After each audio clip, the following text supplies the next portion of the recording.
講下我嘅情況啦，係咪？我本身咧就係個幼兒園老師嚟㗎。咁我呢個人咧，雖然生得唔係好靚，唔算靚啦，係咪？都即係，但係都過得去咁樣啦。因為我呢個人咧就好中意茶㗎。好中意茶，你講茶葉嘅，你連上嚟，但係我唔賣嘢嘅喎。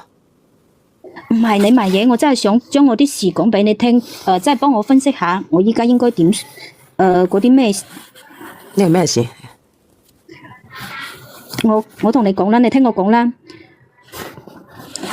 我後生嗰陣時咧，真係唔生性嘛，識咗個男仔啊，佢就生得幾靚仔噶。不過嗰個男仔咧好窮噶，屋企咧窮過鬼咁啊！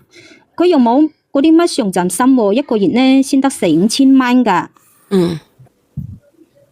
小燕姐姐，你知唔知啊？我當時咧，我仲分我而家借咗10皮嘢啊，俾佢同埋佢一齊嗰個男仔咧一齊創業噶。點知佢啊一啲嗰啲上進心都冇喎，嗰十皮嘢啊一下子就俾佢食晒啦。之後咧，即係話咧，你覺得佢工資低係咪？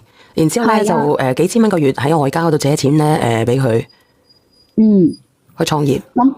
創業啊嘛，咁我想下幫下佢啊嘛，創業可唔可以翻身啊嘛，係咪？點知咧佢一啲都冇嗰啲唔上心啊嘛，咁我就後尾咧嗰10皮嘢啊，咁一下就俾佢食晒啊嘛，咁之後咧我都真係實際冇辦法噶啦，係咪？就放棄咗呢個肥嘢咯。廢嘢啊！係啊，即係又懶又放棄咗呢個男朋友，放棄咗佢咯。係啊。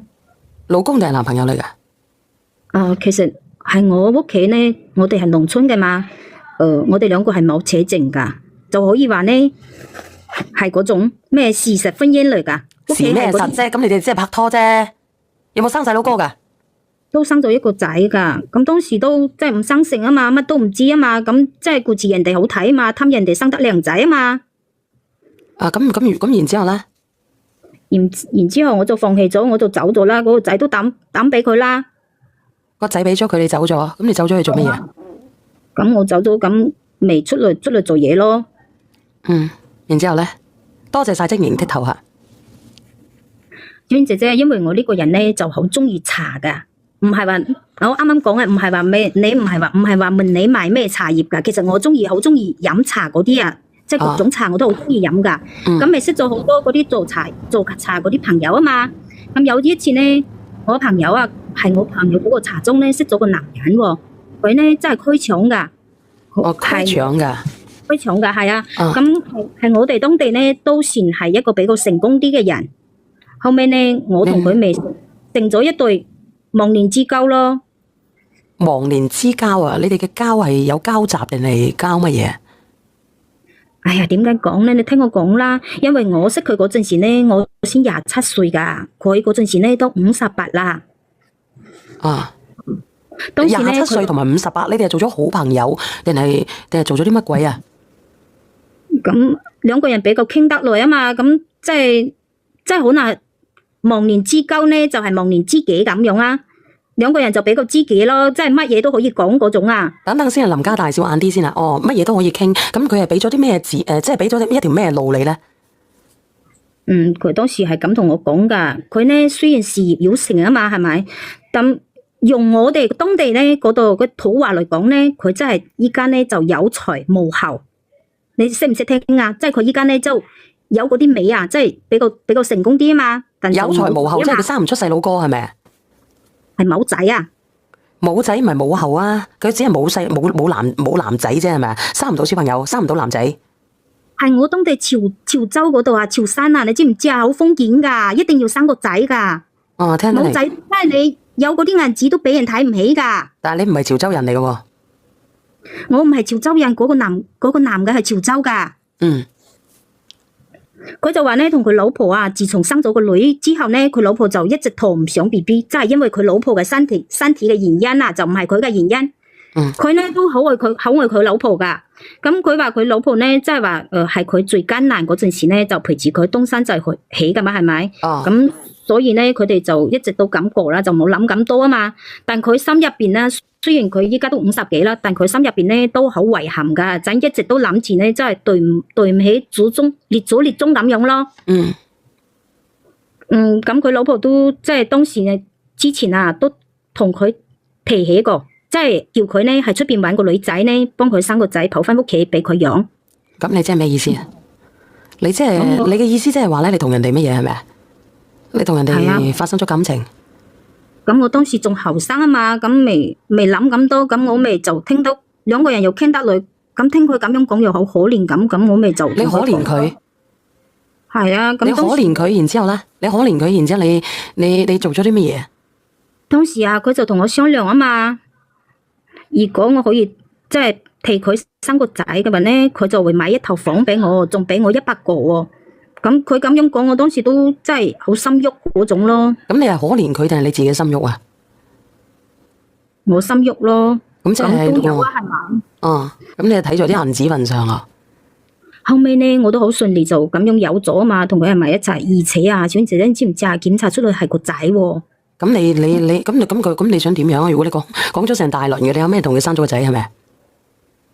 但係咧，我真係懷孕四個幾月嗰陣時咧，我又後悔咗啊嘛。後悔？係啊，我啱啱都講咗啦，係咪？咁我係個幼兒園老師啊嘛，咁都唔可以迷失自我啊嘛。唔可以迷失自我，所以你後悔陀喺陀4個月嘅時候，你後悔。係啊，所以咧，我都好嚟咗好累噶，就同佢講啊嘛，要麼咧，即係佢離婚咯，同我結婚啊嘛，好我同佢咧就好好養育嗰個仔啊嘛，係咪？要麼咧就同我分手，我將嗰個仔咧結咗。佢當時都應承咗我，真係你都咁。如果係咁樣嘅話咧，你有冇發現咧？你到底你係咪有一種病啊，姐姐？我有咩病啊？咁我係一個老師噶嘛，咁我即係我都。你需唔需要去睇睇？如果當時係咁樣咧，你肯定係心理有疾病。呢種疾病叫做急性發乜嘢？發錢寒。咩急性發錢寒啊？講呢啲。係啊，咁你話俾我知，你當時如果你話你係一個老師，你自己都話啦，你如果係咁樣嘅，你就唔會行到呢一步啦。因為我唔想迷失自我啊嘛。咁你點解一開始你就迷失自我？你自己陀到4個幾月嘅時候，你就唔迷失自我？你咁樣係咪會傷身亦都傷心啊？咁當時我都同你講咗咯，佢咁樣講，我心入邊咧，即係又比較同情佢啊嘛。咁有啲嗰啲，佢當時講嗰啲條件啊嘛，咁我又冇好理咁多係咪？咁當時我又後生，咩好理得咁多呢？咁就應承咗佢啊嘛。哦，然之後咧？然之後佢都應承我會盡快同佢即係驗賠咧，即係離婚啊嘛。佢依家老婆離婚啊嘛，但一直拖到啊，你知唔知拖到我推個六個幾月啊，佢仲未同佢老婆離婚啊喎。咁如果係咁樣嘅話咧，咁你係咪個心態係咪上位嘅？如果係咁樣嘅，阿 Bell 你好啊，你好啊，小姐姐。係。哎呀，我想死啊！你笑乜嘢？哎呀，佢係老師嚟噶嗬？佢係一個幼兒園老師。係咯，為人師表，有做啲咁嘅嘢。咁你聯想嚟咩？你講。冇啊，我覺得佢啲三觀好唔得咯。嗱，咁佢話你三觀唔得嘅喎，呢個係一個旁人嚟嘅喎。咩三觀唔得㗎？旁觀者清咯。咁然之後咧，你話俾我知啊，如果係咁樣嘅，咁然之後咧，佢一直拖你，其實有冇生咗個小朋友出嚟啊？咁我當時個老婆離婚咯。係咪啊？香港人好多潮州人嘅。格吉蘭，我唔係。然之後咧，你講埋佢啊，姐姐。然之後咧，我當時就好嚟到，咁佢都未同佢老婆離婚嘛。當時我咪好嚟到，嗰啲月份比較大咗啊嘛，就去搵佢老婆攤牌咯，係咪？咁佢老婆就話佢哋兩個啊，一齊經歷咗咁多風雨，係唔會離婚噶。我再去搵嗰個男人就同佢理論啊嘛，咁佢就一直拖到我嗰個仔生落來啦。有咩好理論啊？因為佢當時都應承咗我啊嘛，咩冇理論啦。果然係幼稚園老師，明嘅，繼續啊。倒數第一咪嘅係邊個嚟嘅？我啊。你係依玲係咪？係啊。咁你好啦，你繼續講。你好，你好。係好，繼續講。咩匿名啫？冇啊，我唔想俾咁多朋友知道我在線啊，你知唔知好煩？原來係咁。繼續分享啦，繼續分享啦。雖然咧我生完咗仔咧，佢都俾咗100個俾我係咪？但係咧，小姐姐啊，嗰層樓咧，佢仲係未寫我嗰個名喎。當時咧我就叫佢過戶俾我啊嘛，但佢又一直拖喎。後尾啊，我嗰個仔都3歲嗰陣時啊，咁我咪識咗個同我差唔多年紀嘅男仔啊嘛。當時咧我就跟住嗰個男仔離開咗嗰個城市啊嘛，去咗其他地方。哦，即係你諗清楚啦，你係想開展一個新嘅生活。係啊，咁佢一直都揾嗰啲藉口啊嘛。佢就即係我幫佢生咗個仔咧，佢先俾咗100個俾我，佢應承咗俾1層樓俾我都冇噶，一直都唔肯過戶噶。嗯，我都唔知佢咩意思。當初講得好好，唔知咩意思，即係話咧，佢想留住你咯，因為咧你哋相差好多啊嘛。你話咧，你識佢嘅時候你27歲，佢58歲，即係相差幾多年啊？相差30幾年噶喎。咁如果係咁樣嘅，佢想留住你咯。咁佢又唔同佢老婆離婚，我又唔想做人哋嘅2+1。我打斷一下，你一開始唔係講話佢好中意佢老婆嘅咩？好愛佢老婆嘅咩？係好佢愛佢老婆，但係佢哋兩個冇生到仔啊！冇生到仔就一定要離婚啦咩？唔係啊，阿二玲，你哋係冇聽講咩？佢話佢老婆放佢出去搵啲後生女噶嘛？搵啫，冇話要搵翻嚟屋企啫嘛，搵人哋生啫嘛，生仔啫嘛，係咪？佢傻啫嘛？你一版都好唔錯噶啦。咁其實佢個目的好清晰啊，姐姐仔好清晰啊！佢唔係話想嚟搵你哋做老婆嘅，佢係希望可以延續佢嘅後代啊！你聽唔聽得明啊？但係我都同我6個月，即係我發現6個幾月嗰陣時咧，我都同佢講咗我嘅立場啦，係咪？咁其實都講得明啦，佢好想你留低個小朋友就係咁簡單，佢目的就係想你留低個小朋友。我係演員啊，俾錢我啊，小姐。唔好講呢個字啊，死火啦，封號啊，我一封1個月咯。對唔住啊，唔能夠講呢個。哦，佢哋咁樣寫我咁樣講 ，sorry。係啊，唔好講啊，千祈唔好講啊，因為上次咧我封咗好耐啊。喂，係。後面咧，慢慢我同嗰個男仔咧去咗其他地方嘛，咁慢慢我發現咗嗰個男仔啊，佢就一直介意我之前同人哋生過細蚊仔喎。咁我啱啱都同你講過啦，係咪？當時嗰個男人咧俾咗我100個啊嘛，但我同嗰個男仔咧就創業幾次都失敗咗。後尾咧佢仲家暴我喎。其實咧我